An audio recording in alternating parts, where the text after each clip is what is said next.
Thank you, everyone, and thanks again for the opportunity. It's an honor to be speaking to such a great, old institutions. So, like I said, just for those who weren't there, I am from Mythic Society. So, while it's not 800 years like Hindenburg or 400 years like Otania universities, we were founded in 1909. We focus on history, heritage, religion, linguistics, and allied subjects only. Amongst the activities that we have an exhaustive library of books in these topics. We have a quarterly journal of the Mythic Society, which I promised both of your universities will start receiving soon. The record is that we have not, there's not a single quarter since 1909 when the journal has not been published. Then we also hold public lectures and seminars, bi-monthly lectures and 2 or 3 seminars in a year. We have an art gallery and we also have research projects. So the project that I'm presenting to you today is one of the research projects. Just a quick recap of what we did last time. I spoke about the rationale for our project. Why do we do what we do? That's basically because these inscriptions are threatened. Many of them have been lost. The Bangalore region is known to have about 1,500 inscriptions, and we are trying to digitize and protect every one of them, physically as well as digitally. The project started as a citizen initiative in 2017 by me when I went searching for a stone which was in my neighborhood. And then slowly it's kind of evolved into a very organized, systematic project funded by the Mythic Society. It's still very citizen-centric in the sense that we interact a lot with citizens. We tell them about the history of the place. We involve them in our work and all of that. While we still are a formal academic institution, there's a huge amount of citizen participation in that as well. And from day one, basically our project has been very grounded in digital methods and techniques for doing our work. So I showed you how we do digital scanning of inscriptions, how we build models and what's the reasons and the benefits for that. How we do our field surveys are even. We continue to do exhaustive field surveys. We gather the data using a software called Epigraphy 5, developed by the University of Oxford. We have developed our own software, Akshara Bhandara, which we will see in depth today. It's a repository of inscriptions as well as associated data. Community impact is what, like I already mentioned, is something we focus very deeply on. It also helps in kind of doing scholarly research. The models also helps scholarly research, again, which we'll be showing a lot of today. And the way I would like to think is we don't save stones. We really are saving stories for our people. And that's the gist of what I spoke last week. So now let's kind of jump into a lot more technical kind of a talk today, technical from an epigraphy perspective. So one of the first questions that came up was when we formed the team here, we were 4 fresh young PhDs and I who didn't come from this particular field. And we were reading inscriptions. So the first question, the question that was there was, how do we benchmark ourselves at what we do?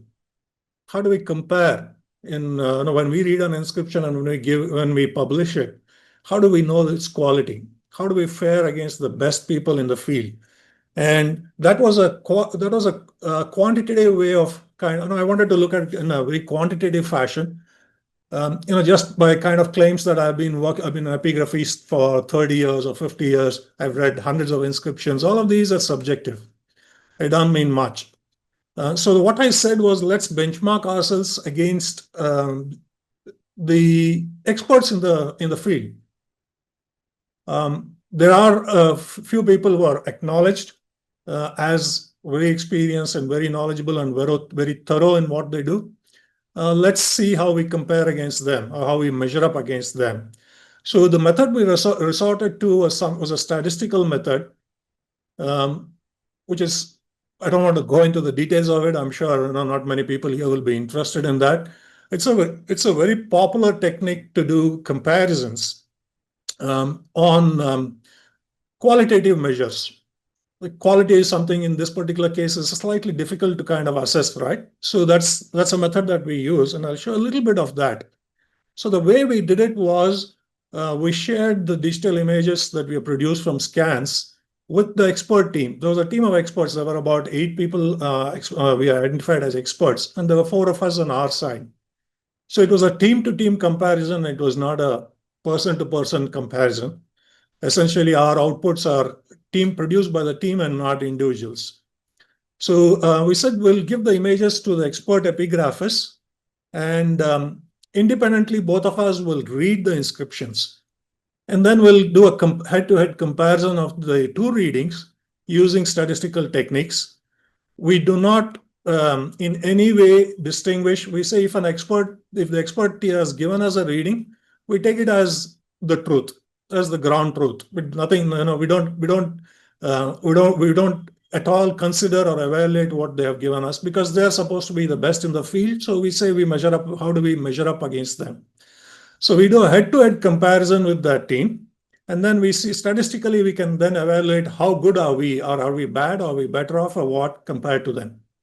And then based on that, we review the results, and then we kind of find some points to work on and improve on that.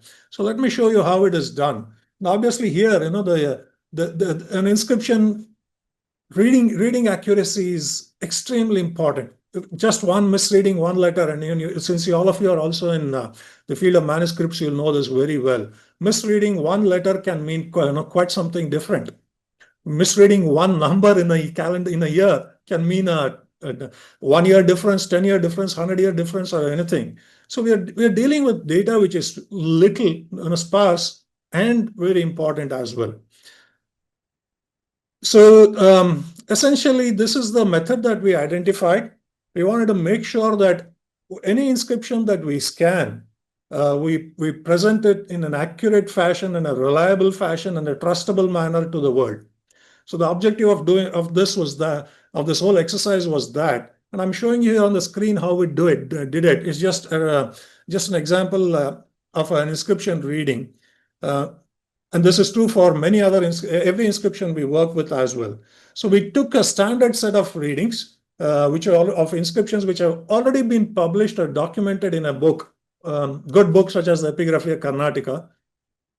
Then we take the digital image like what is shown on the right side of the screen here. We share these images with the expert team as well, and we ask them to read it. So as you can see here, the experts have given us a reading. It's both in Kannada and in IIST, whichever one you want to read comfortably. The aksharas which are different are colored in blue or in red in either case, in Kannada or in IIST. So here, it essentially is saying the word was read as Mattu in the Epigraphy of Karnataka when it was published in 1905. Today, we don't see the tu there, it's just mat. Okay, so this is the expert reading, this is our reading, and we're doing a comparison of the two. So essentially, the benchmarking process is, how does our reading compare against the expert's reading? Are we statistically similar or very dissimilar? That establishes how good or how bad a job we are doing. Is this clear? Does anyone have questions here? I can take questions as we go. Okay. Can I briefly ask, so Epigraphica Karnataka, when was that published? How I mean... So the Epigraphy of Karnataka Volume 9 that we're talking here was published in 1905, about 120 years ago, by B.L. Rice, who is considered as the father of Karnataka epigraphy. Okay, thank you. Yeah. Okay, all right. So this is what we do, and then the statistics is here. How many characters were we read, how many corrections were given, and what's the correction rate. Now, if you see here, and I'll go deeper into this shortly. This particular inscription is only a 6-line inscription. It has 34 aksharas, which are also called characters here in English. The error rate is, or the correction rate is 17.65. 17.65% of the original reading is now thought to be inaccurate. That's significant, isn't it? Okay, anyway, that wasn't the purpose of this exercise. This exercise was basically to establish how good or how bad we are. A little bit more statistics, so please don't get scared away by it. There's not much for you to figure out except for the facts that I'll say. So we essentially took 22 such inscriptions from varying periods, from the 5th century, from the 8th century on to the 16th, 17th century, which is the period of we are focusing on in Bangalore. And for each one of these 22 inscriptions, we compared how we fare against the expert team. Now, in the statistical method, there's a number called the kappa, which comes up there. This is the kappa number. Essentially, it's a measure of how two people agree in their ratings. Like I was saying, the two of us have done something. How good a match are these two people in what they are saying? And the nice part about it is it's like there's no chance involved in this. I could arbitrarily give this letter to be something, and randomly it may be right or wrong. So it removes that element of chance in that. So higher the value of the kappa, which is a 0.6 or more, is considered that both of them are matching. If you see here, most of the numbers are like in the high 80s or the 90, 0.8s or 0.9s, which means that basically our readings are all as good as the expert teams. Okay. So there's also another value which says by chance, or was there a definitive reason for that? So by chance, we could have been right in 22 times or 22 times with the expert team, right? That's also a possibility. But here we are seeing something else called a Z value, which says if you have a Z value, a bigger Z value, that means the agreement can't be because of chance. It's not just gambling there that we are having. So essentially, the conclusion of all these numbers is that our team's performance is comparable to that of the expert team. Now, this is the foundation on which all the rest of what I'm going to be showing is based on. Also, the uniqueness of this thing is that this is probably the first time someone is bringing in a quantitative method of assessing quality in epigraphy. There are hundreds of inscriptions that are being read and published, manuscripts being published every day by people all over the country and the world. How do we know they're good? How do we know they're bad? Just the fact that someone has been in the field for 40 years or 50 years doesn't mean that it's error-free. Or just the fact that someone started just in the field this year or recently doesn't mean that they're not good quality either. So we need a more robust way of assessing that, and that's the methodology that I'm showing you here. This is not this is quite common practice in most other fields, especially in the manufacturing field or anywhere else. How do we assess quality is using quantitative methods, and this is one of the most common quantitative methods used to establish quality or credibility or reliability or trustability and all of that.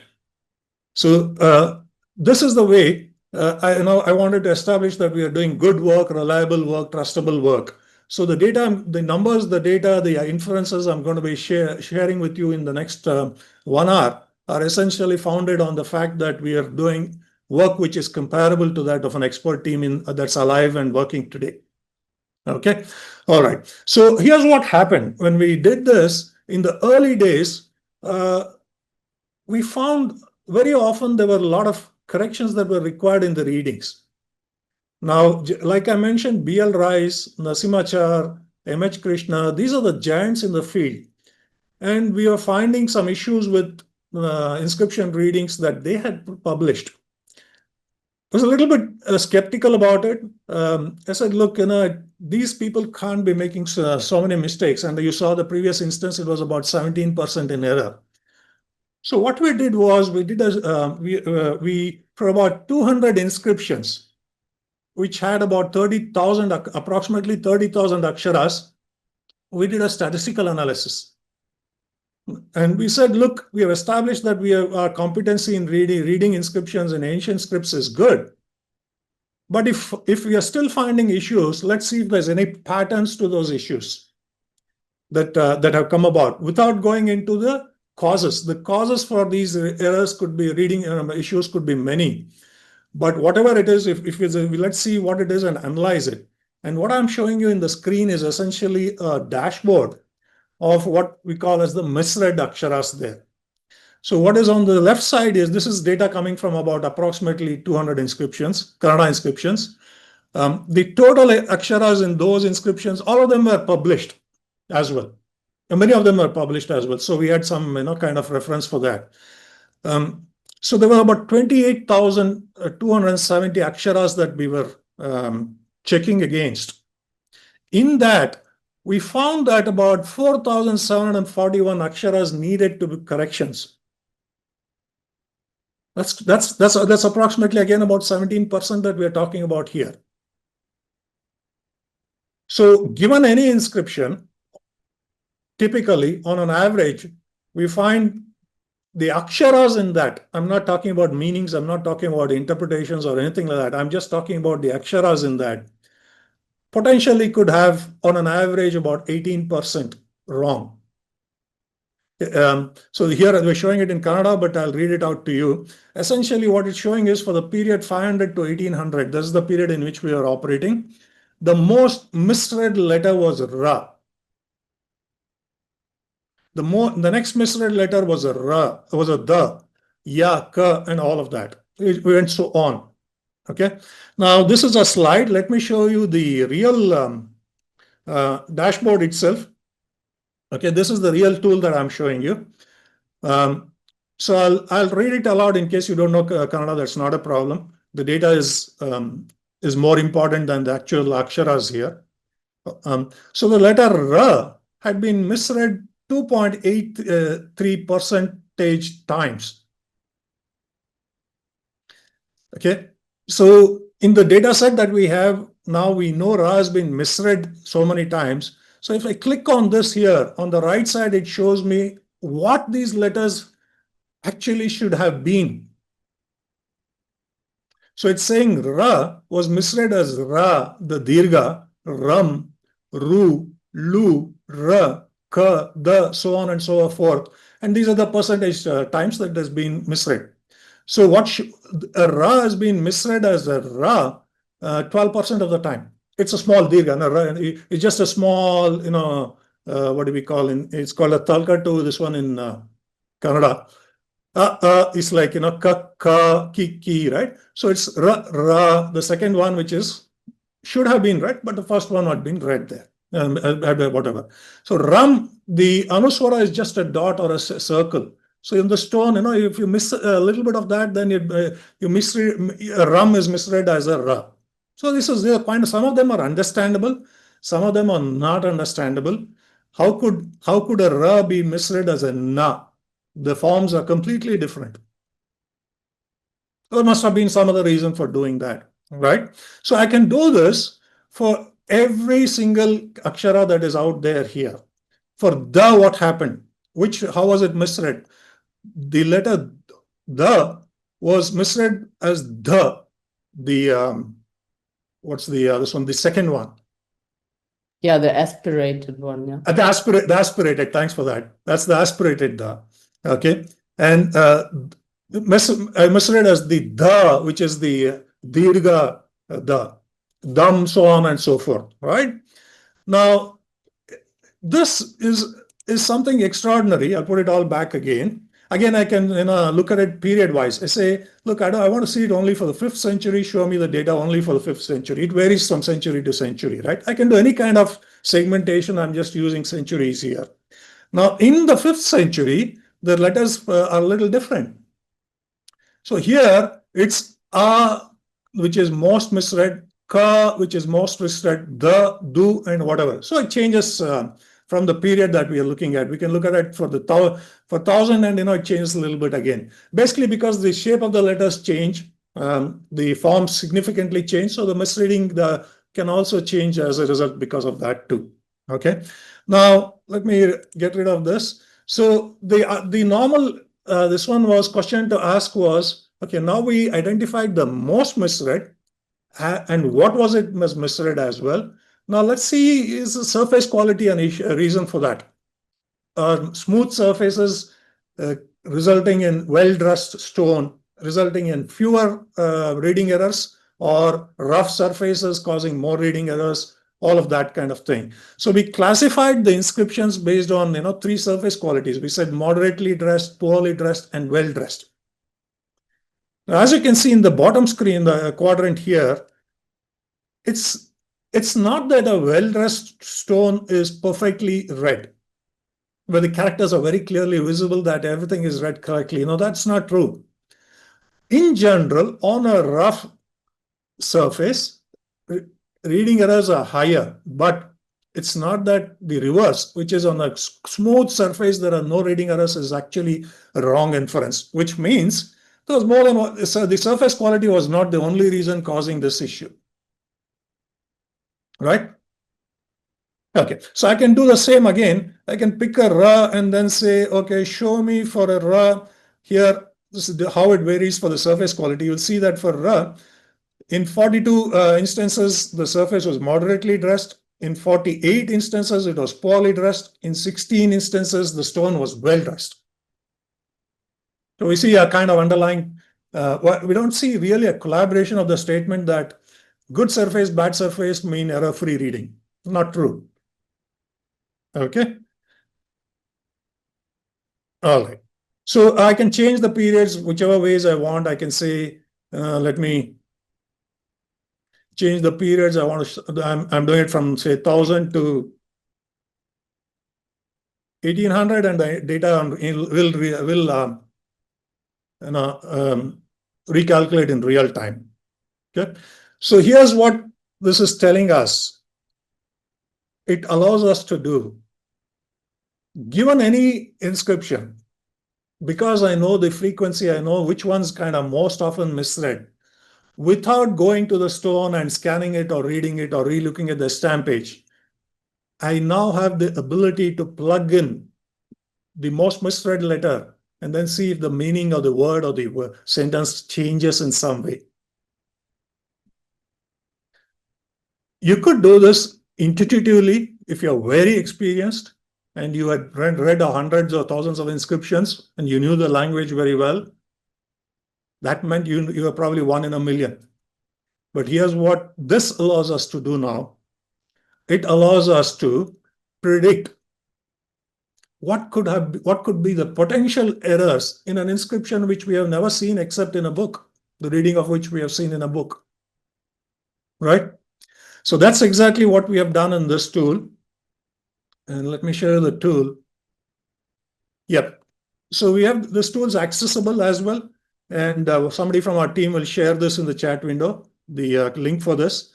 So if I give 2 lines of Kannada text, I'm sorry. If I give a line of Kannada text, and I have something here, let me just put it randomly there, and say, okay, now this is a line from an inscription. Can you identify potential errors in these readings? Here it's telling me the li could have been misread as a shwa, di, lu, ri, te, ga, bam, and so on and so forth. Now, in this lige, I could put in shwige, I can dige, I can luge, or whatever, and see if the word changes. Makes sense. Or is this unique? Or is it something like that? Now, this is a kind of it allows you to research from the freedom of your desk based on data which is absolutely accurate. The database that's predicting this is something which is solid. Right? Okay. So it says the second letter ge could have been misread as whatever and all that. Now, why is this a big deal? Let me go back to my dashboard. Now, I've been saying 18% of these inscriptions contain erroneous readings. Now, 18% is a big, big number. Okay. Let's see. Let's see a few examples of what these misreadings have caused. 4,500 corrections in 180 inscriptions resulted in 31 historic places being, names differing from what has been printed in a book. People names, 28 of them were different from what's in a book. 40 dates were different. That's significant, right? Place names, people names, and dates are a part of these errors in the readings. So if I put it differently in plain English, 18% of all that we know as history based on inscriptions is potentially in error. We all know that history is not exactly accurate, but this is totally something else. It says just because of readings of an akshara, we are making mistakes in the way we understand history and way we narrate history. This has nothing to do with interpretations. This is about pure reading of aksharas. Okay, so here are some examples. In a 1336 inscription, the name Basavoja of a person who had been misread as Basavanna. Now, this is very significant because Oja is a teacher. Anna is normally used for a leader. So the profession, the person we are talking about, his profession completely changes. What we thought he was is no more that he is now a teacher and not a leader. Just two letter difference. The individual we were thinking of as Basavanna and who we had developed a story around is no more now going to fit into that story. Okay. Now, in the other example, a person's name called Lakkanna Dandesha was missed out altogether. So usually in the inscription readings, you will find a dot, dot, dot saying, unable to read, right? So when we read the inscription using our methods, we found the name Lakkanna Dandesha. Now, this person is very important because during the time, he's from the Vijayanagar kingdom, he is from the time of Devaraya II.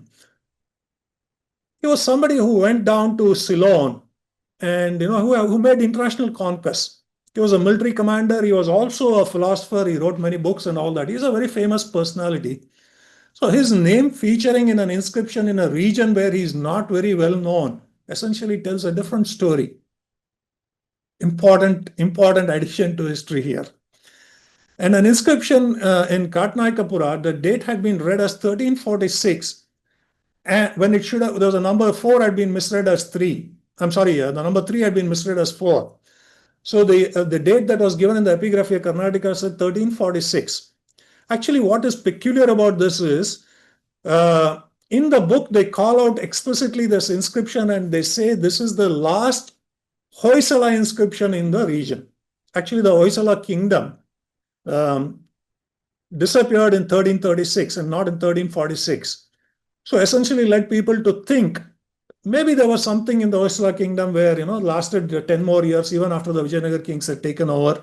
Maybe in this place, they thought they were still a part of the Hoysala kingdom. All kinds of stories have been spun around it, which was absolutely not wrong because the date on the stone was wrong. It said 1336.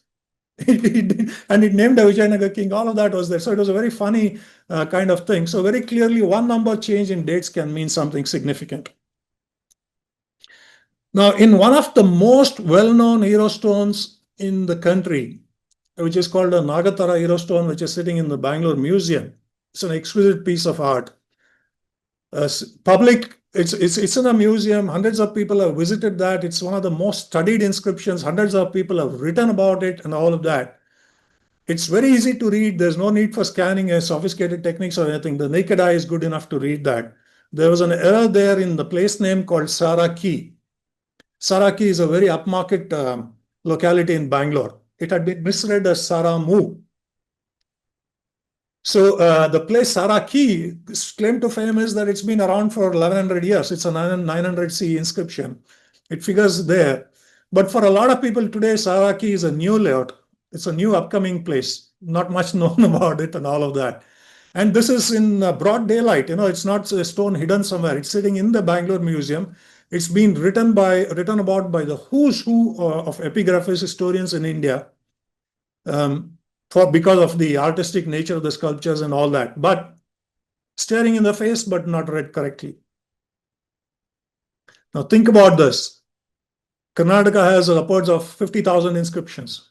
Tamil Nadu, they say, has 75,000 inscriptions. India has many hundreds of thousands of inscriptions. How many such errors would have crept into our understanding of history based on inscriptions if these are the kind of errors that we have? Right?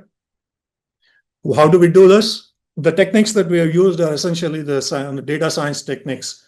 So this is a Microsoft Power BI tool that I used to show that. The analysis was also done by some data science students. Actually, there were 2 interns who did this for work for us as well. Now, what has it allowed us now to do? Surface a completely new way of thinking about inscriptions, the need to preserve inscriptions. Why do we need to preserve inscriptions? They have been misread. If you want correct factual history, you better preserve it and read it right. Right? So that is that. There's so this tool can be can be found here. You can use it. It's in the public domain. It's both the code is as well shared. You can use the tool if you want to. Right now, it only works with Kannada. We will develop it to work with Nagari, Devanagari, and Tamil Grantha as well in time to come. But you are most welcome to enhance it yourself as well if you want to. Can I just ask brief questions in between? Yes, please. Yes. So you have a number of different parameters that you checked. What is the base of misreadings of aksharas? Can you say something about what you found as the most, let's say, most likely reason for misreadings? Could also, it doesn't need to be I think it doesn't need to be the stone itself. It can also be the person who reads it, right? Right.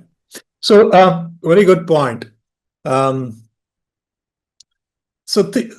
you have to understand the process of reading for that, or the process from reading, from find to publishing. So the then and now, then they were doing two things. There were thousands of inscriptions that were being read. So the methodology adopted by the archaeology department then was essentially they reached out to the local administrations in the villages to make eye copies of the writing on the stone. So a tahsildar or someone else would go there, or a teacher, whoever else would go to the stone and copy the writing on a stone on paper and send it back. If he knew how to take an estampage, he would take an estampage. If they trained him enough to do that, they would. If not, there would be eye copies that would be made and sent back. And those copies would be read by the team here, wherever they were. So any issues in copying a r and a k, for that example in Kannada, there's only a stem in the middle which is different. So there's a circle with a talkatu, or I don't know the English word for that. A stroke on top essentially is a r. A vertical stem between the stroke on top and the circle makes it a k. So if the person was not careful in noticing it and missed out that vertical stem, a r can easily be misread as a k, right? That was one. Two, the other way it used to happen was there would be a team of two people, which is even some of the common practice today. One person stands in front of the stone and identifies the letter and reads it aloud. Another person takes it down on a notebook. Transcribing errors can happen, right? I may say pa, somebody may write ba. Or whatever has been written on a notebook, finally when it goes for composing, someone has issues, and this is common for every one of us who publishes articles or books. We know that we give a draft something, but in the draft there are typos, or the typos are introduced by the composer or the typesetter and all of that, and that can happen too. Every one of these has nothing to do with reading capability. Many times these errors happen as well. The third point was, again, surface quality is very important too. A worn out surface can cause issues as well. Right? Now, in those days, there's another angle to that. 100 years ago, when many of these were published, fonts were not standardized. For Kannada and Telugu, they used to use the same font. When they couldn't find a particular letter, they would use the nearest match and plug it in there. For some of the letters, like I was showing the Hale Kannada, there's a R, for which they would not have had whatever it is called, the block for printing. So they would have used a modern RA instead of the old RA there. So reading would be. So basically, what looks as a misreading is just based on the available fonts at the time of printing. Correct. That's one. And lastly, which I parked for the very end, just so that you don't believe it's all to do with capability and skill. Personal skill would also matter there, right? Knowledge and competence would also matter there. So it could have been any one of these reasons, and it's very hard today to work backwards and say, why this happened, how it happened, or whatever. I think more important is not to go into the why it happened, but to fix it today. That's the way I would think about it. Okay, thank you. Okay, all right, great. So that's the story. So now I've kind of told you the quantitative nature of the error. It's very significant. I've also qualitatively demonstrated to you here through a few examples that it's not just the sheer numbers. The impact of it could be significant too, as well. Okay, all right. So the next one I'll be talking about is Akshara Bhandara software. Okay, all of you can follow what I'm saying here. You can also scan this or type this one and you can use it. It's free for use. I will be demonstrating it to here.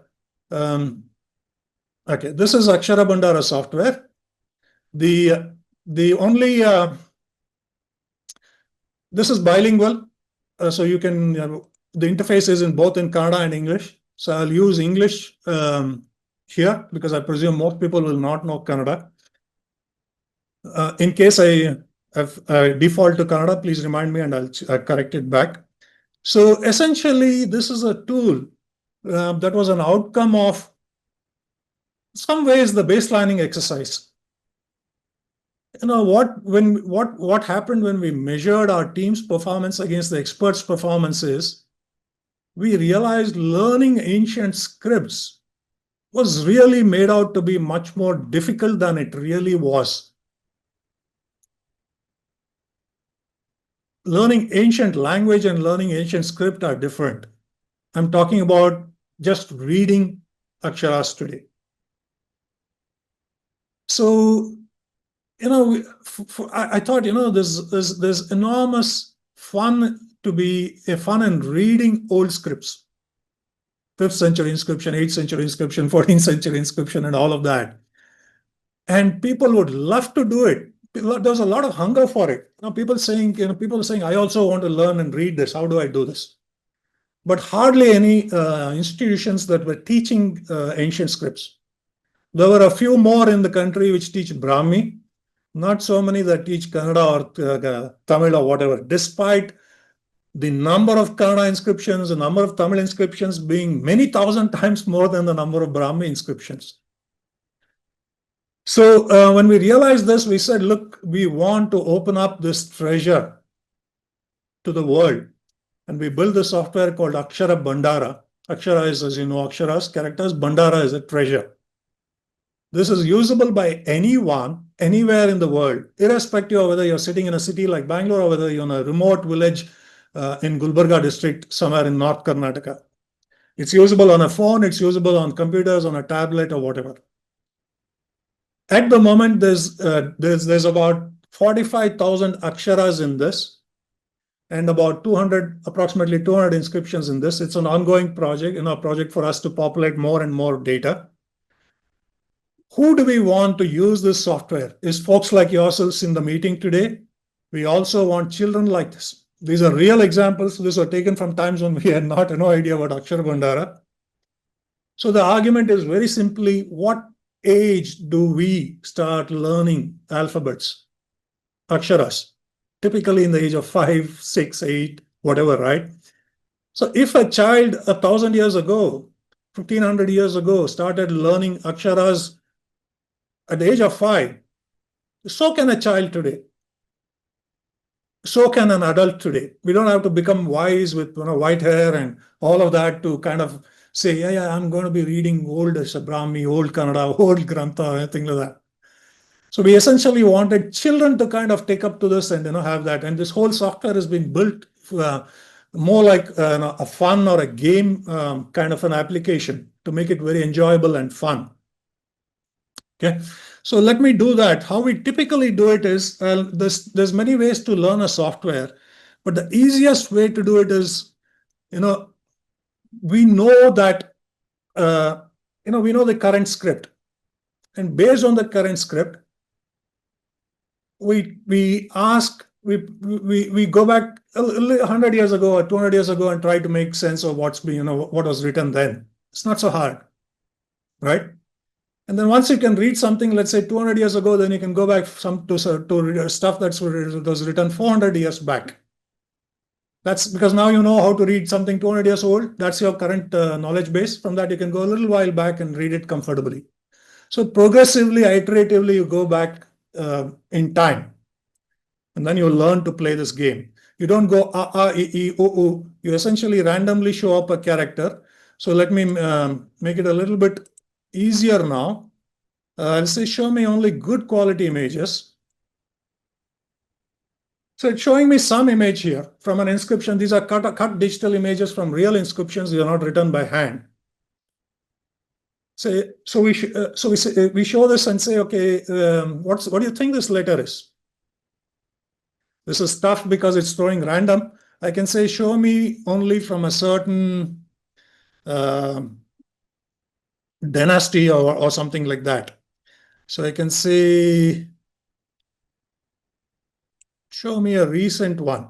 I don't want to go too long back in time.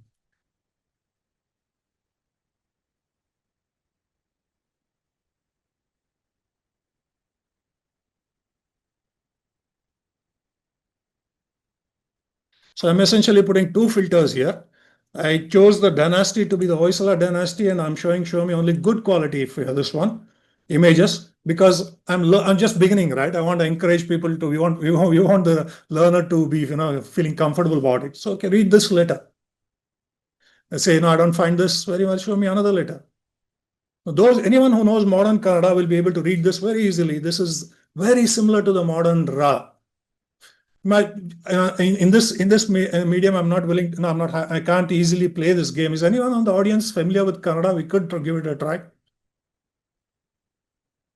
If you're not, then it's okay. So typically, we put this up on the screen and say, read this, then show the answer. So the answer, okay, let me switch. Is Ra in this?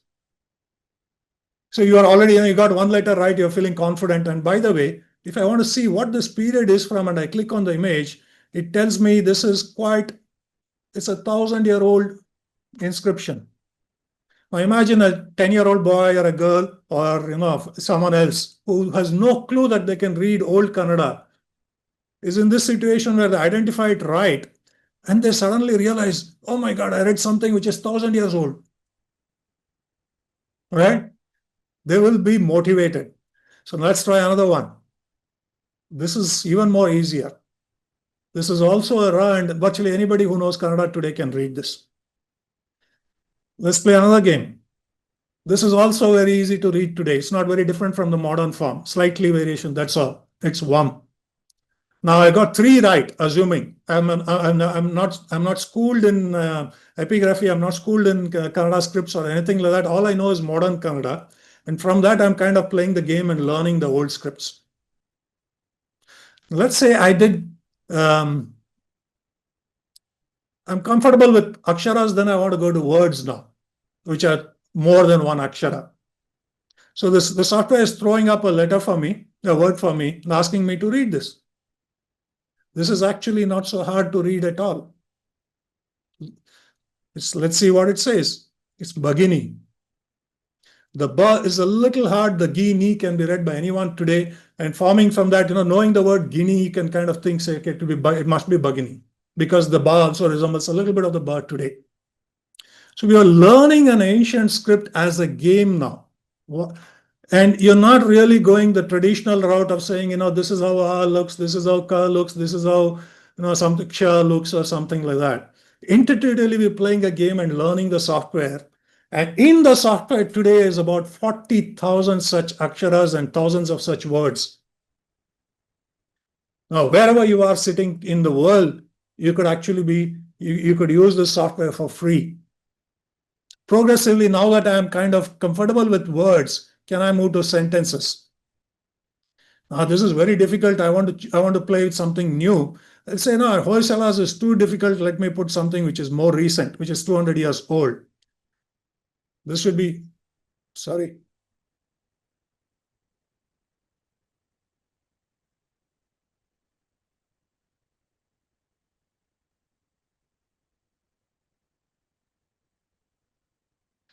Okay. So this is not so difficult to read if somebody knows modern Kannada.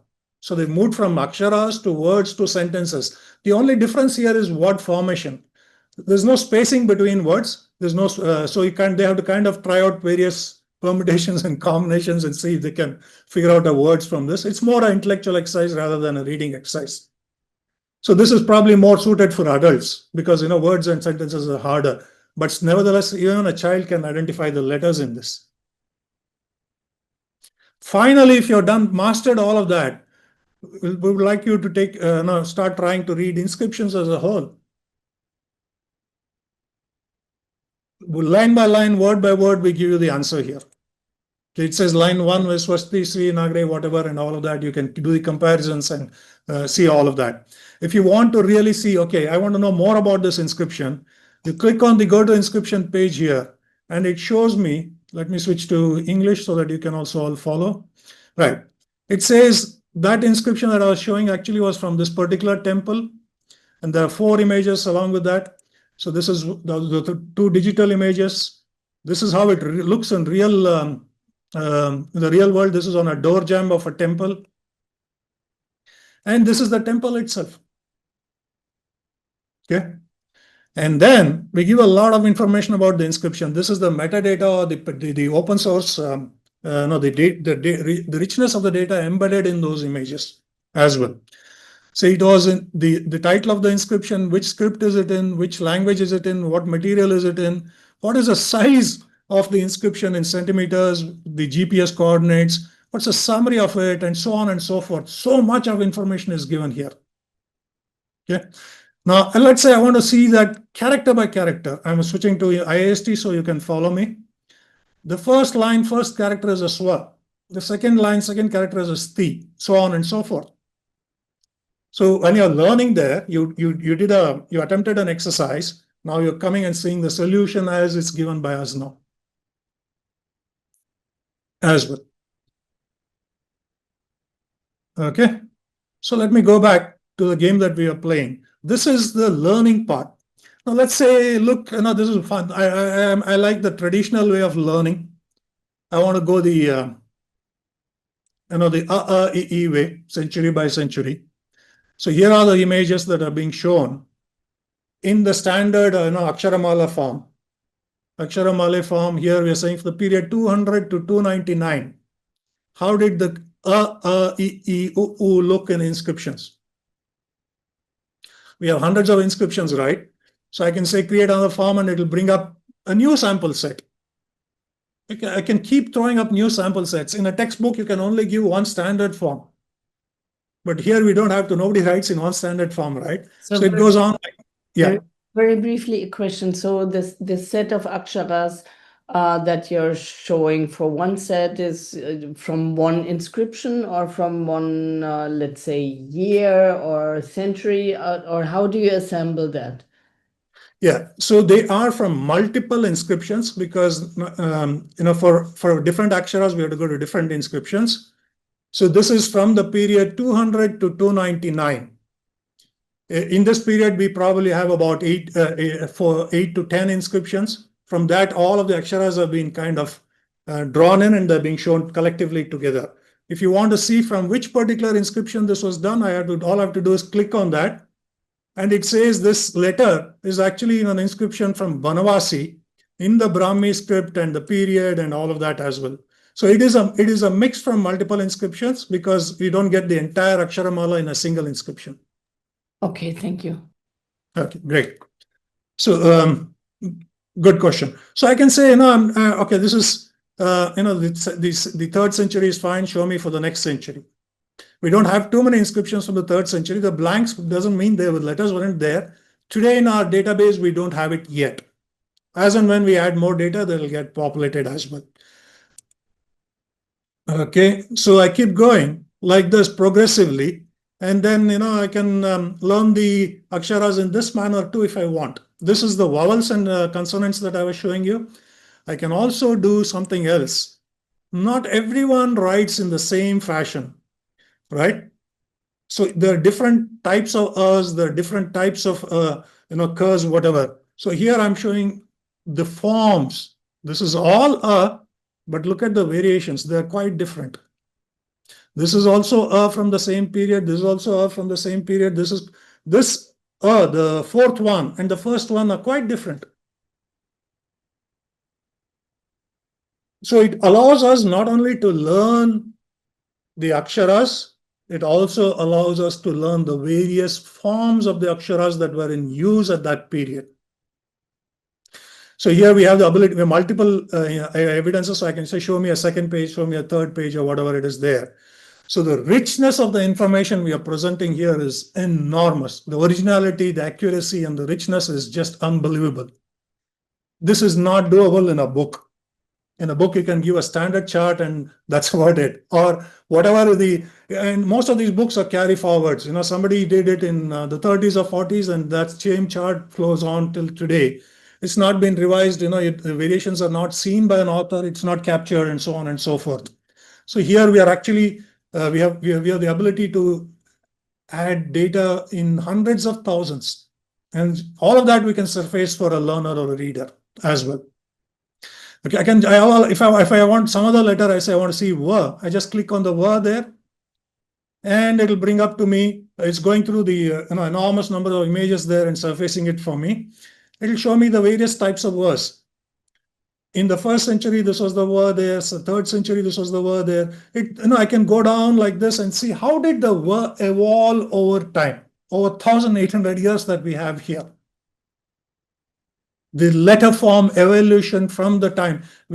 Shortly we are also scanning Ashokan inscriptions. There aren't Ashokan inscriptions here yet. There's about 40 odd Ashokan inscriptions in Karnataka, which we will be scanning by the end of the year.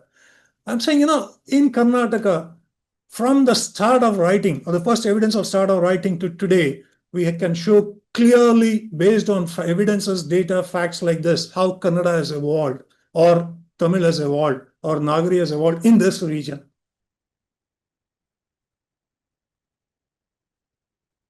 I hope you find it as interesting or as amazing as I feel about this. It is exciting, really. Okay, excellent. All right. Now, this is pretty simple. What's the big deal about vowels and consonants and all of that? Gunitaksharas, the clustered, the kaka, kiki, and all of that, exactly the same thing has been done here. Okay, so let me pick the easiest one, switch to IAST so you can also follow. There you are. I'm taking the letter K, and I'm saying showing the various forms of K, ki. I'll go down a little bit far. There's too many samples here. Yeah, there you go. So I want to see the K. Next one. I just have to open it up and I'll be seeing that. Okay, this is a small line here which makes a difference. And you see the letter form evolving here. The Gunitakshara evolution is what we are showing, not the swaras and not the the vowels and the consonants.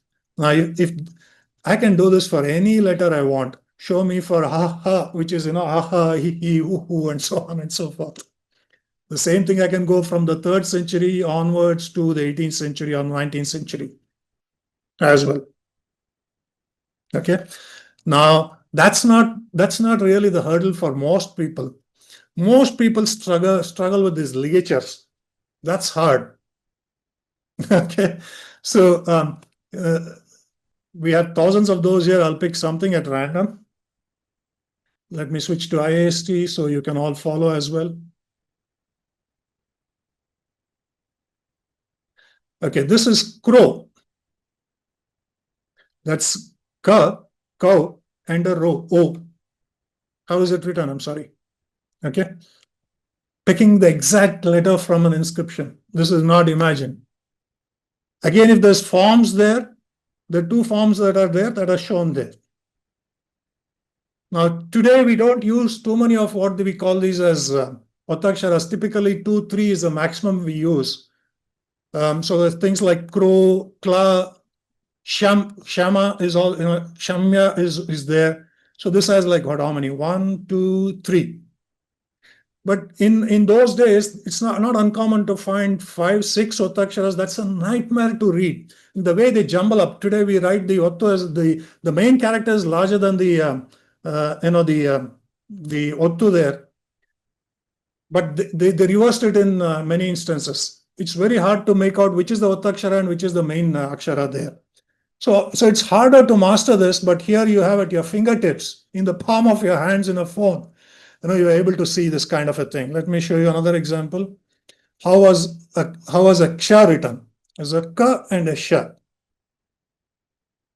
Is there only one example? Yeah, we have only one example. In some instances, we have multiple examples. In some instances, we don't have that as well.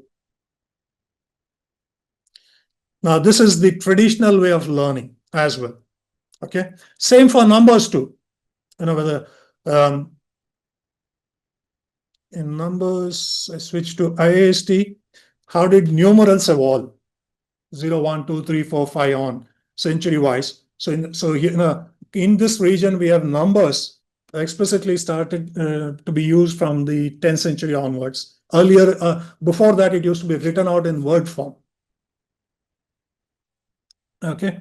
So you're seeing zero evolve here. Zero is much like modern zero.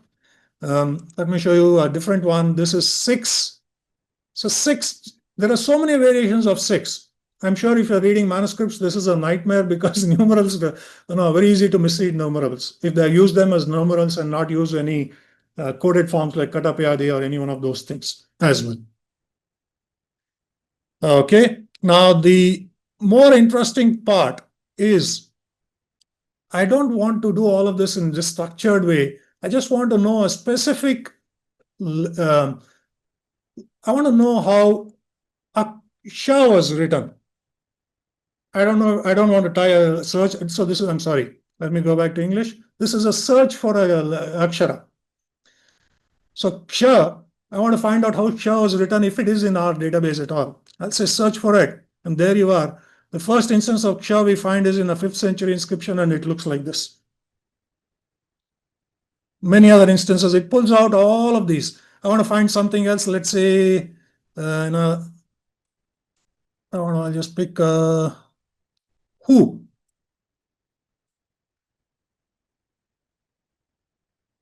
Search for the particular letter. And it shows me that. So you're reading an inscription or a manuscript and you were confused about a certain letter, which is often the case, right? So you want to say, okay, let me see how it's been written in different places. That's exactly what we are doing here. Now, that's not so useful. What I want to do is compare two letters. Usually when I'm reading, two letters appear similar and probably but they don't mean in the word, in the context, it may be inappropriate. Nevertheless, let's say I want to just check, the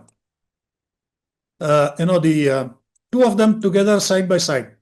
So I was in Kannada, the common problem is between, let's say, ra and ha. So I'm show me these side by side. Okay. So right now I'm running it locally here, so it's not a very powerful computer. I'm doing it locally because I don't know server issues or whatever. So it's basically showing me, okay, some issue here. Okay. There's some issue here, but nevertheless, it should work on your phones here. Two letters, R and H. Let me switch to this one. So how would have looked here, how a R would have looked here. I can keep doing this kind of 3 comparisons at a time and so on and so forth. Okay. This is very useful if you are a researcher. You are always confused about a particular letter.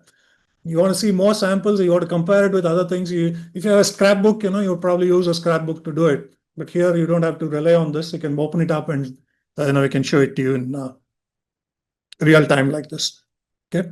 Then the last of the things is here is, yeah, that's okay, but I want to know how a particular word is written itself, how my name is written, for example. Let's say I want to see the word Akshara. How is it written? If it were an inscription, how would it be written? So some issue here, I'm sorry for that.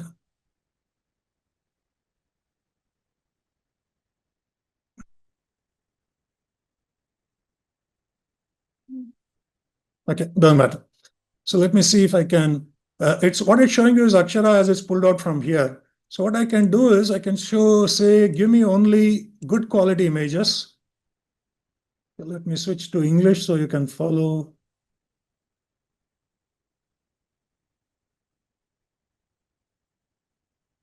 Show me images which are only of good quality. There you are. It's supposedly good quality, says Akshara. I want to say it from a particular period only, or particular dynasty only. Uh,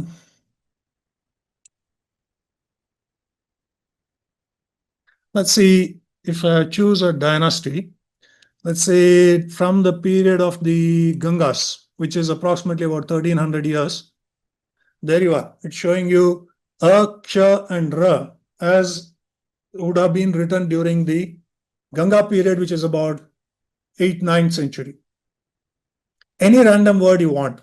If the Akshara is not in the database, it'll obviously not be able to do it, but most likely it can. Now we do this when we show this, especially in exhibitions in schools and colleges and all that. We usually ask the name of the child, Rama or whatever it is, and then we input the name here and show it to the child and say, this is how your name would have been written, let's say in the 5th century or the 15th century or whatever. The children are thrilled by that. They want to learn more. They want to write their father's name, mother's name, sister's name, brother's name, best friend's name, and all of that. Makes it so much fun to learn.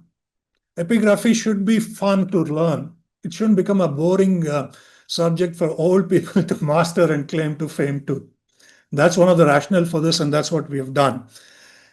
And within this, there's a piece here which is also this is how we share information about inscriptions as well. And I already demonstrated this to you in a different way.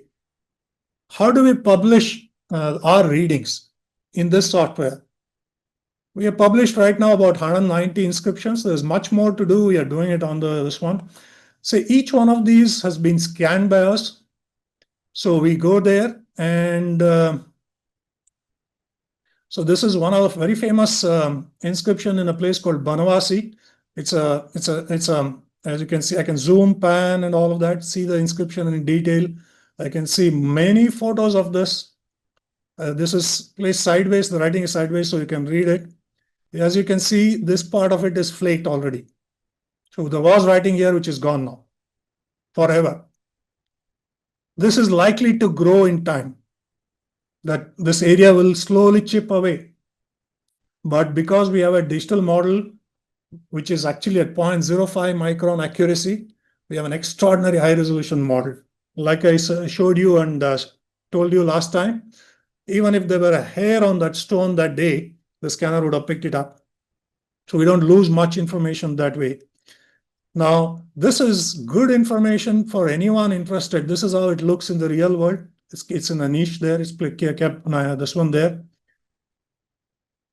Close-ups of that. This is us scanning the inscription and all of that. So you get to see just not a bare naked one photograph of an inscription. We can populate as many hundreds as you want here.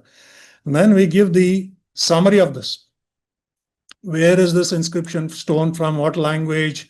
Who was the ruler at that time? Which was the dynasty at that time? What is the summary? So it reads basically in the 12th year during the Hemanta season, on the first day of the fortnight, in the reign of Hartipura, Vidnukula, Chuttukalananda Satakarni, on this day while serving as, etc., and all of that. Where is it documented? It's an excavation report. The bibliography is given here. If we have a page on Wikimedia Commons, we'll link from here to Wikimedia Commons as well to that particular inscription. And then we give line by line images and transliterations of it, both in Kannada as well as IST for anyone to follow as well. Okay. So some of them, the bibliography, if it is online, we give the link to that as well. So this is really a comprehensive documentation of an inscription in its visual form, in its epigraphic content, in every way you can imagine as well. This is how we share information with the world. And each of these images has humongous amounts of information behind it. Size of the image, what's the quality of the surface and all of that. And this is embedded in the file itself. So when we share the image with the world like we do on Wikimedia Commons, that metadata goes along. You can process that metadata and you can do your own kind of work that you want with this as well. So this is the Akshara Bhandara software. There's more. Again, we have built many utilities that we share freely. The software utilities is the comparison piece. Let me demonstrate a little bit of that as well. Okay. Now let's say we have two readings. I have two readings here. This is a reading from the Epigraphy of Karnataka, and this is our reading, and I want to identify the differences in the two readings, what they are. To sit down manually to check letter by letter and all of that, especially at the scale at which we are operating. We are reading thousands of inscriptions, right? It's extremely difficult. So we have developed this tool that does the comparison for us. This is the original reading. This is our reading. And we are asking it to compare the two readings and give us the differences. So here it gives you line by line. The blue colors are the differences. Shri, in this case, what was published as Shri is actually Shwa. So it gives you in this kind of it makes life very easy to identify differences without without making any errors. This one is taken out of it. It gives you at the end some statistical information as well. How many differences were there?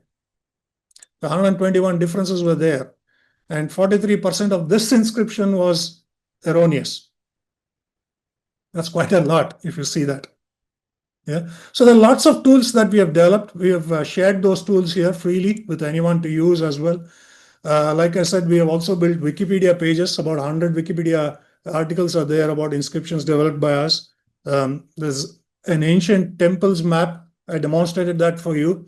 About 500 ancient temples in the Bengaluru region have been put on Google Maps. Very powerful ones with photographs, with architectural details and all of that. Similarly with hero stones, similarly with inscriptions as well. We have published a few books too. Those are on archive.org. Right from here, you can go see that. And the tools we use in our software, not developed by us, but very valuable tools for us. We thought it'd be good to share those as well. When we have inscriptions with eclipses, then how do we validate whether the eclipse was really happened? Was it a fake eclipse date? Was it a real eclipse date? So there are simulation software used for doing that. So there are many other things that tools that we found useful. All of them are listed in the utilities section here. Each of them will take a long time, but I hope I've left a taste or a hunger for this, and you'll explore all of these yourselves. Okay, so you can access Akshara Bhandara through this means. In fact, it's the first hit in Google as well. If you can't remember any one of these, just type Akshara space Bhandara in English or in any other language. The first hit will be the link to this software too. This was developed by a volunteer, Karthik Aditya, who is not formally a part of our team, but he works very extensively with us. He's a software engineer who, during his weekends and free time, has helped develop the software for us. Okay. So I want to conclude the two sessions this way. The core to our project is 3D scanning. And the core to our project is really thinking thousands of inscriptions. We work in the areas of states and districts, which is why we are able to surface this kind of information. Systemic information can be brought out when we study holistically, not one at a time. Yeah. And everything is founded on other disciplines. The scanner is coming from the aerospace defense sectors. The data science methods are helping us surface corrections. GIS techniques such as Google Maps, QGIS surface contextual information in geographically contextual information and so on. And technology is really our amplifier. We believe in leveraging technology to do all the things we do, whether it's field surveys, whether it's scanning, whether it's analysis, whether it's presentation, whether it's sharing information, publishing, anything and everything as well. Okay. And the differentiator, I would say, is we are not focused on individual inscriptions or individual topics. We are focused on entire systems around here. So that allows us to kind of think differently and bring new developments to the field itself, and collaborations between institutions. We work very closely with the ASI, with Karnataka Archaeology, and we look a lot of other teams. That brings in cross-institutional expertise, brings in cross-institutional value to what we do as well. So I believe I've given you a flavor to our project in the 2 sessions. I would like to also invite every one of you, if you're coming to Bangalore or anywhere close in the vicinity, please come. The real stuff is much, much more fun and much more interesting when seen in person than on Zoom meetings.